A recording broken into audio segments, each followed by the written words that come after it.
What's going on, everybody? Welcome to the Boiler Room.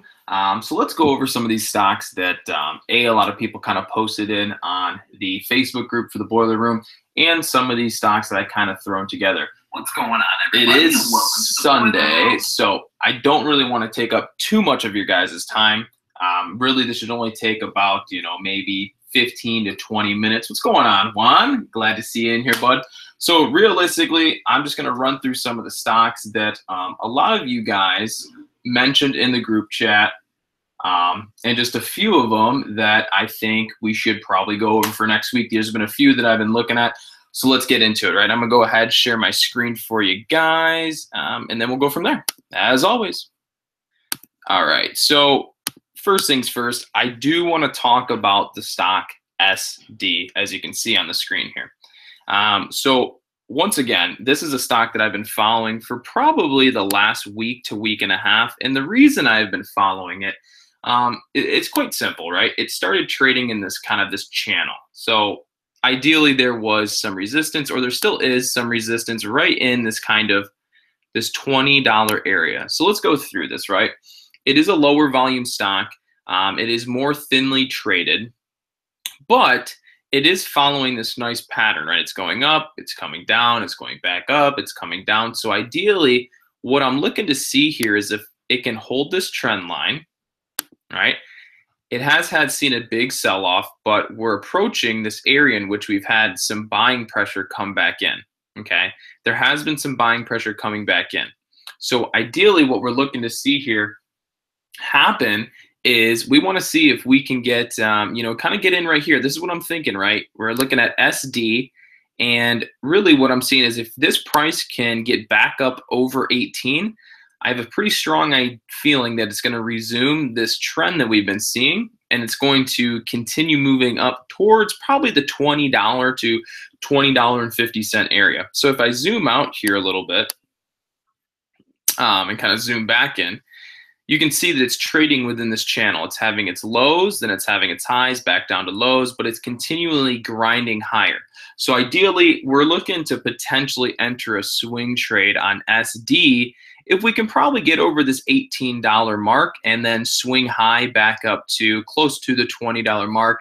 Now the swing is probably going to be, upwards of a week to 2 weeks long before we really see it kind of take that profit. Now, of course, this is just my personal opinion on the stock SD. I've done some fundamental analysis on it. You could look SD up on FinViz. They do have a very strong, fundamentally sound company.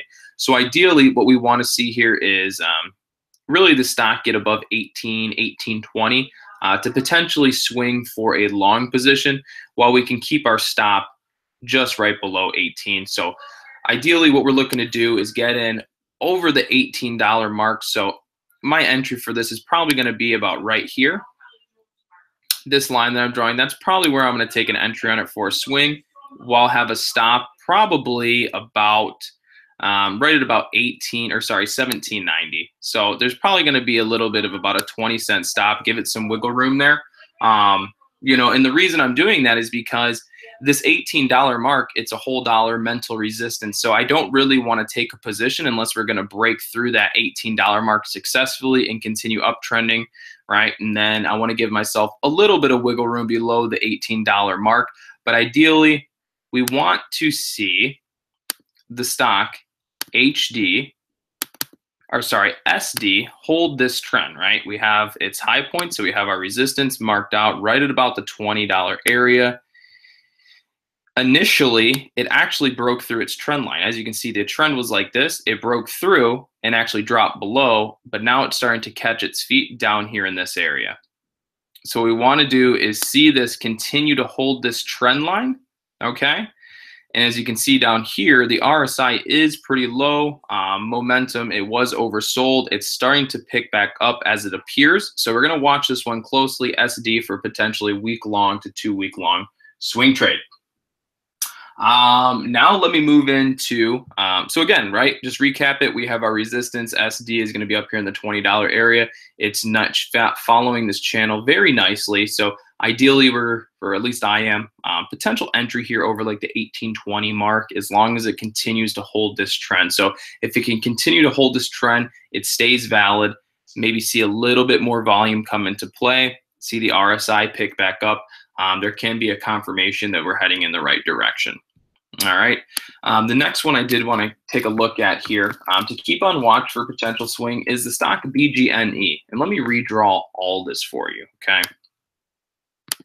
So as you can see, right, look what happened. First, just note some of these simple moving averages, right? The stock pops up very high, right? And then it actually comes down. You can see that this 10 simple moving average hits the 50 before it bounces off it and continues upward, okay? So what we're seeing now is the same thing. This 50 moving average, or sorry, the 10 moving average popped up, it came down, and now it's right exactly on the 50 moving average. And you notice right here, we're starting to get a little bit of buying pressure coming back in. So it actually appears as if the 10 simple moving average might dip below the 50 just by a little bit, but the buying pressure is coming back in. So as I'd earlier stated on an analysis for BGNE is that it was following this trend, right? If we went from the high down to the low onto the next, it was following this kind of trend right here, right? But as you can see, the stock broke through that trend line. So this trend line was no longer valid, right? But there is something else to mention that as you can see down here, the stock started to catch a little bit of support. It's really holding ground right here in this $80 area, which was previously a resistance point. So now we have a pivot point at about $80. And if you notice, as soon as you draw that line across, the stock is holding up right on that pivot point. So from these old resistance points becoming new support, the new pivot point, you can see the stock is actually holding up on that $80 level, right? So what we really want to see is the stock hold up on the $80 level, right? We want to make sure that our 10 simple moving average, in fact, does bounce off the 50 and start curling back upwards. Now, the only way that's going to happen is if buying pressure comes back in and pushes it. Okay, moving averages only move because the price moves. Okay, the simple moving average, any moving average, is it goes in hand in hand with the price action. So the only way the moving averages are going to move in any given direction will be based on the price action, right? So ideally, we have a support built up here at $80. So this is going to be on a swing watch, right, for the next couple weeks here. If we can start seeing some momentum turn around, this could be a potentially great swing opportunity, okay? But regardless of that, let's move into some of the big ones you guys wanted to talk about, which the first one was BONT. Now, BONT was a very recent stock that's seen a lot of volume, seen some big spikes, and now a lot of people are watching them. Now, if you want my honest opinion, this is probably not one we're going to want to be trading here in the next couple days, just because, as you can see, it's having some very long upper wicks. You can see that this upper wick is huge. Then we had a red candle here with a bunch of upper wicks, followed by a doji day, which had a bunch of long upper wicks. So what this is telling us is that nobody really knows which direction they want the stock to go, and it's very indecisive. So you can't get a clear direction on which way the stock is actually trying to go, okay? If we were to drop this down to just a 1 day, 1 minute chart, we did put in a high of $1.18. That we know. We put in a high of $1.18, and we have a low here at about 85 cents or 86 cents, you could say, right? And hello to you, everybody. So really, we have to ask ourselves, this is a penny stock, right? Chances are this isn't going to have much more room to go to the upside, okay? Ideally, it's probably running out of steam, right? It has a high here of the previous days at $1.35, and now it's getting a little bit lower, and chances are we're going to see this thing probably lose all of its steam and fall down here the next couple days. So if you want my honest opinion on BONT, it's probably not the best of trades, just because we have a lot of these indecisive days right here, a lot of this indecisiveness going on, so you can't get a clear chart direction or any particular pattern to go off of. So it becomes much, much more risky to trade, okay? So definitely, you know, you can keep it on watch, but don't put all your money into the pot on this one, okay? Oh yeah, exactly. I mean, just like Luther said, BONT is a local department store around here. So with that being said, I mean, look at how indecisive these candles are, right? And that just tells you that there is no clear direction, and it's not a good stock that we should really be trading. Okay, it was just a quick spike up one day. It's a quick in and out trade. Nothing here to really swing. Nothing that you should really put a lot of your attention into. Now let's take a look at the stock AMD. So everybody knows the stock AMD. It had, I think they really dropped here recently due to some of their earnings and like a projected fourth quarter earnings, I believe is what it was. So a lot of this selling pressure here was due to bad earnings. Now it looks like it may have caught its footing right about this $11.20 area. It is kind of strong because you can see that on this candle, the selling pressure went all the way down to 11.20, but then was quickly bought back up. Something else to note that I don't know if you guys are paying attention to is if you go under the news on Thinkorswim, the second most recent release on here was from Benzinga, a very reliable and reputable news source. And it says that seeing notable block trade in advanced micro devices of 933,000 shares at $11.64. Okay, with that being said, block orders are sent through usually by institutional investors or big time money. They buy in big shares. I call them block trades. They buy in big quantities. So for there to be put through 933,000, almost a million shares at $1.60 or $11.64, that is showing some signs that big money and investors are very curious about buying the stock. And the reason is, I mean, if you realistically think about it here, let me zoom in some. There was a support built up here at about 11.24. Advanced Micro Devices is a good company, and we'll talk about that more in a little bit. It is a good company. You know, they are kind of strong. They had the support built up at $12, right? We had 1 bounce, 2 bounce, 3 bounce, 4 bounce, but then we recently broke through it, was quickly brought back up. And there's something to note about this is that if a bunch of investors buying 933,000 shares of AMD bought them after their earnings, they have a strong idea that the stock is going to bounce back at least up until the $12 area where they can make a nice profit, maybe even the $13 area. So really what it comes down to is you have to look at the stock and realize that there was a strong support here at $12. We just recently broke through that, knowing that it's very possible the stock is going to see some resistance here in the $12 area. If we can break back up above $12 and hold $12, then it would be worth taking a position. It's not worth buying in below $12 because that's a huge, huge mental resistance. And we've seen support there 1, 2, 3, 4, maybe even 5, 6 times.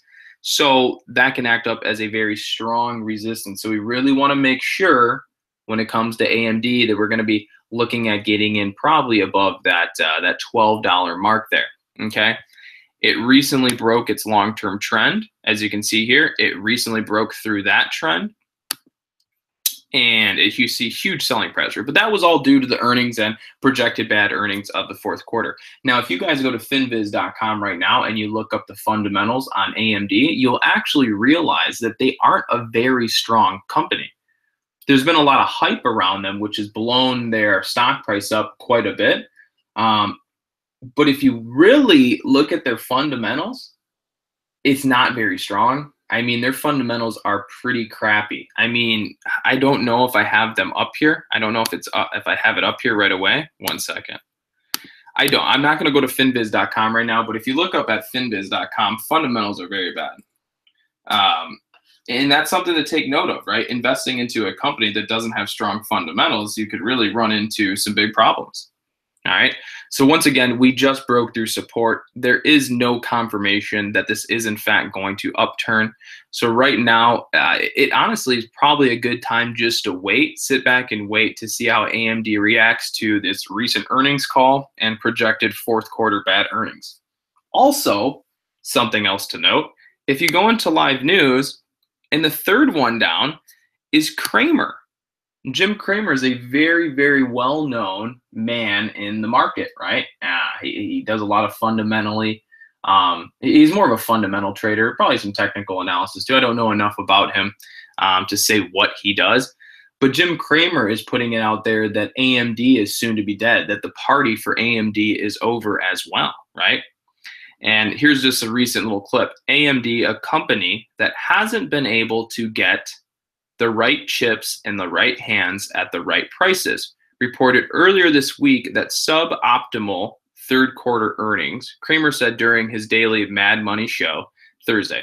In fact, Cramer always joked about blah, blah, blah, and saying that the party is over. And here you go. As long as AMD stuck around, Intel can say, hey, we're not a monopoly. So basically, AMD is really trying to put up a fight with NVIDIA and Intel.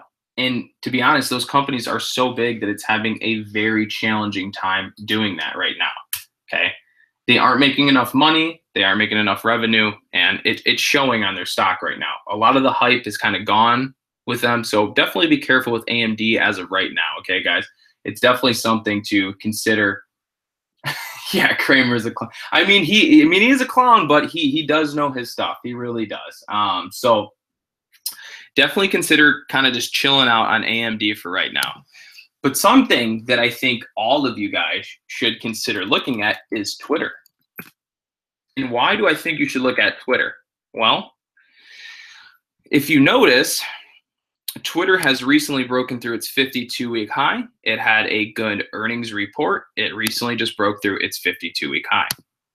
Beyond breaking through its 52-week high, let's look at this. Let's go to a 10-day, 1-minute chart. So actually, I'm going to delete some of these, get it all cleaned up for you guys. So Twitter just recently broke through its 52-week high.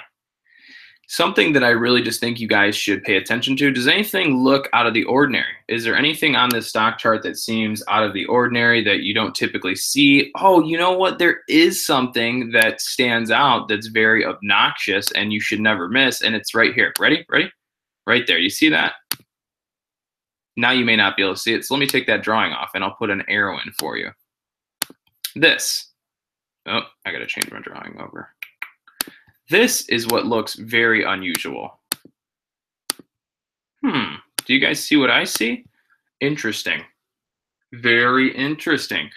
About a 4 million volume spike. A volume spike of around 4 million. Right at the end of the day, 4 million volume spike, 1-minute candle on this right here. A hash. Not even a doji, not even green, not even red. 4 million volume spike. Something like that is definitely appealing. It makes me want to watch Twitter for the next day. Big volume spikes are usually accompanied by price direction going up. Interesting, right? Isn't that just interesting? So everybody should probably keep Twitter on watch for the next day for a breakout of even this $22 area. Don't get in below 22, but get in over 22. And it's not a guarantee, but you know, this is what it means. There's a huge volume spike with no price direction. That could either signal the price would go down or the price is going to go up, but usually big volume spikes like so are accompanied by price direction moving to the upside, and as Robert's saying, most likely institutional buying. But why would that much volume of institutional buying taking place? Probably because they're expecting the price to go up and they can make money. So those are the kinds of things that you want to note when you see obnoxious volume. So definitely keep Twitter on watch for these upcoming days. Alrighty, that's really all I have for you. I just want to do a quick little analysis. We're going to probably start making this more of a thing here, coming here in the future on Sunday. So once again, you know, I appreciate you guys hopping in here and taking the time to hang out with me on your Sunday. I really appreciate it. So I just want to come in there, do a quick little analysis for you guys. And I don't ever want this to be very, very long. I think it's more of a 15 to 20-minute thing where we can hop on, talk about some good potential stocks to be watching for the upcoming weeks. And we'll just go from there. So let me please look at INTC. All right, Peter. Let's do that. We're going to take a look at IMTC real quick, and I don't know anything about it, to be honest. So let's take a look here, and I'll give you my 2 cents. IMTC. Let's see, IMTC. Ooh, look at this. What do you know? A huge, huge volume spike out of nowhere. Well, there's a couple of them, but this one was right at the end of the day. But this volume spike was accompanied by massive selling pressure. That is probably not as good of a sign, right? So let's see what we have here. Ooh, let me delete this.